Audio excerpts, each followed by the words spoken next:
বিশ্বনবী রমাদান আল মুবারক আসার 2 মাস আগ থেকে প্রস্তুতি নিতেন। বিশ্বনবী দোয়া করতে শুরু করতেন রজব মাস থেকে।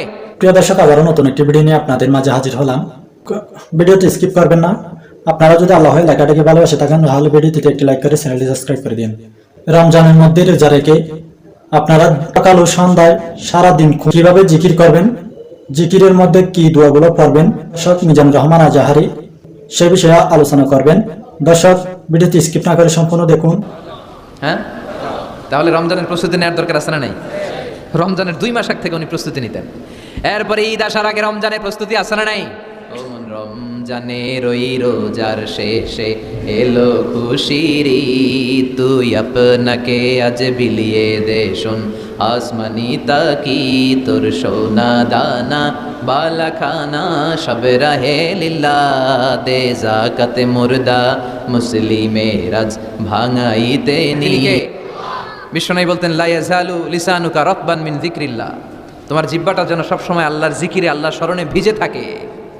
আবার বিশ্বনবী বলতেন হাব্বুল কালাম ইলাল্লাহি আরবা, আল্লাহর কাছে সবচাইতে প্রিয় কথা 4টি। কয়টি? সবাই বলেন কয়টি? 1 হচ্ছে সুবহানাল্লাহ, 2 হচ্ছে আলহামদুলিল্লাহ, 3 হচ্ছে লা ইলাহা ইল্লাল্লাহ, 4 হচ্ছে আল্লাহু আকবার। প্রথমটা কি? দ্বিতীয়টা? তৃতীয়টা? 4 নাম্বারটা? আবারও আওয়াজ করে সবাই পড়েন। প্রথমটা কি? দ্বিতীয়টা? তৃতীয়টা? চতুর্থটা? আহাব্বুল কালাম ইলাল্লাহি আরবা, আল্লাহর কাছে সবচাইতে প্রিয় কথা এই 4টা, সবচাইতে প্রিয় কথা। আর এই প্রতিটা কথার ভিতরে আল্লাহর নাম আছে না নাই?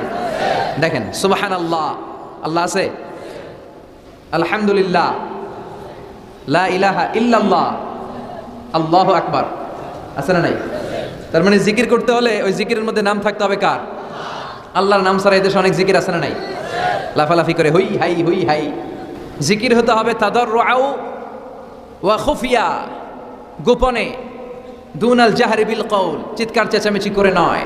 এদেশে অনেকে জিকিরও করে আবার বাসার আগায় উঠে যায়, আছে না নাই?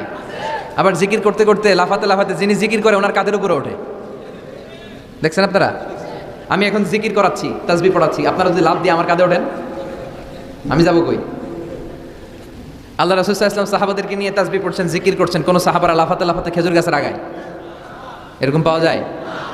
অথবা সাহাবারা আবেগের চোটে লাফাতে লাফাতে আল্লাহ রাসূলের কাঁধের উপর, এরকম হয়েছে কোনোদিন? তাহলে এইরকম সিস্টেমে হুই হাই করে লাফালাফি করে কোনো ধরনের জিকির করা যাবে? জিকির করতে হবে হাতের কড়ায়, গুনে গুনে, ভদ্রভাবে। আব্দুল্লাহ ইবনে আমর ইবনে আল-আস তিনি বর্ণনা করেন, রাআইতু রাসূলুল্লাহ সাল্লাল্লাহু আলাইহি ওয়াসাল্লাম ইয়াকিদু তাসবিহা বিয়ামিনি, আমি আল্লাহ রাসূলকে ডান হাতের গিড়ায় এভাবে আস্তে আস্তে তাসবিহ পড়তে দেখেছি। কোন হাতের গিড়ায়? নাকি বাম হাত? আমরা কোন পন্থী? সব নবীরা কোন পন্থী ছিল? জান্নাতে ঢুকবে কোন পন্থীরা? এজন্য ডানপন্থী হতে রাজি আছেন তো সবাই? ডান হাতের গিড়ায় তাসবিহ পড়বেন, রাজি আছেন? এইভাবে ডান হাতটা উঁচু করেন, এই আঙ্গুলটা এখানে ধরেন, ধরে এইভাবে পড়বেন সুবহানাল্লাহ সুবহানাল্লাহ সুবহানাল্লাহ। এই আঙ্গুলের গিরা কিয়ামতের দিন আপনার পক্ষে সাক্ষী দিবে। আমরা যেন বেশি বেশি আল্লাহর জিকির করতে পারি, আল্লাহ তৌফিক দাও। আমরা যেন আল্লাহর শুকরিয়া বেশি বেশি করতে পারি, আল্লাহ তৌফিক দাও। বিশ্বনবী দোয়া করতেন, আল্লাহুম্মা জাআলনি সাবুরা ওয়া জাআলনি শাকুরা ওয়া জাআলনি ফি আইনি সগীরা ওয়া ফি আ'য়ুনিন নাসি কাবীরা। হে আল্লাহ, আপনি আমারে ধৈর্যশীল বান্দা বানান, আল্লাহ আপনি আমারে শুকরগুজার বানান, আল্লাহ আমার চোখে আপনি আমারে ছোট বানান, মানুষের চোখে আপনি আমারে বড় বানান।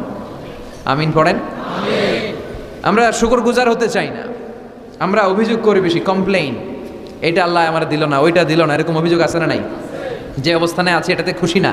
এজন্য বিশ্বনবী বলতেন উনজুর ইলা মান হুয়া আসফালা মিনকা, তোমার চেয়ে যে খারাপ অবস্থানে আছে তার দিকে তাকাও, তাহলে তোমার ভালো লাগবে। ওয়ালা তানজুর ইলা মান হুয়া আ'লা মিনকা, তোমার চেয়ে যে ভালো পজিশনে আছে ওর দিকে তাকিও না, যে খারাপ অবস্থানে আছে ওর দিকে তাকাও। তুমি তোমার অবস্থানে থেকে খুশি নাও, কিন্তু অনেকে আছে তোমার অবস্থানে পৌঁছার জন্য সে লড়াই করে যাচ্ছে আর সংগ্রাম চালিয়ে যাচ্ছে। তোমার জায়গাটাতে পৌঁছা, যেই জায়গায় বসে তুমি আল্লাহর গালি দাও তোমার ভালো লাগে না, ওই জায়গাটায় আসা বসা অনেকের কাছে স্বপ্ন, অনেকের কাছে স্বপ্ন। শেখ সাদি রাহিমাহুল্লাহ, ওনার একবার আর্থিক দৈন্যতা যাচ্ছিল। ইরানের বিখ্যাত কবি বালাগাল উলা বিকামালিহি এর রচয়িতা, টাকা নাই, পয়সা নাই, পায়ে দেওয়ার মতো জুতা নাই। তো মনে মনে আফসোস, হায়রে আমি এত বড় কবি, আমার পায়ে দেওয়ার মতো জুতা নাই। তো আফসোস করে ঘর থেকে বেরিয়ে দেখে একজন ভিক্ষুক ভিক্ষা করে, তার 2টা পাই নাই। শেখ সাদির পায়ে জুতা নাই, শেখ সাদির পায়ে কি নাই? আর ভিক্ষুকের কি নাই? পাই নাই। উনি সেজদায় পড়ে গেলেন, আল্লাহরে বললেন, আল্লাহ শুকর, আলহামদুলিল্লাহ, অনেক ভালো আছি। মিজানুর রহমান আজহারি হুজুরের কথাগুলো শুনে আপনাদের কেমন লেগেছে আপনাদের মতামত কমেন্ট বক্সে জানিয়ে দিবেন, কেননা আপনাদের মতামত দেখে পরবর্তী ভিডিও নিয়ে আসবো। দর্শক, ভিডিওটি আজকের মতো শেষ করলাম, দেখা হবে পরবর্তী ভিডিওতে।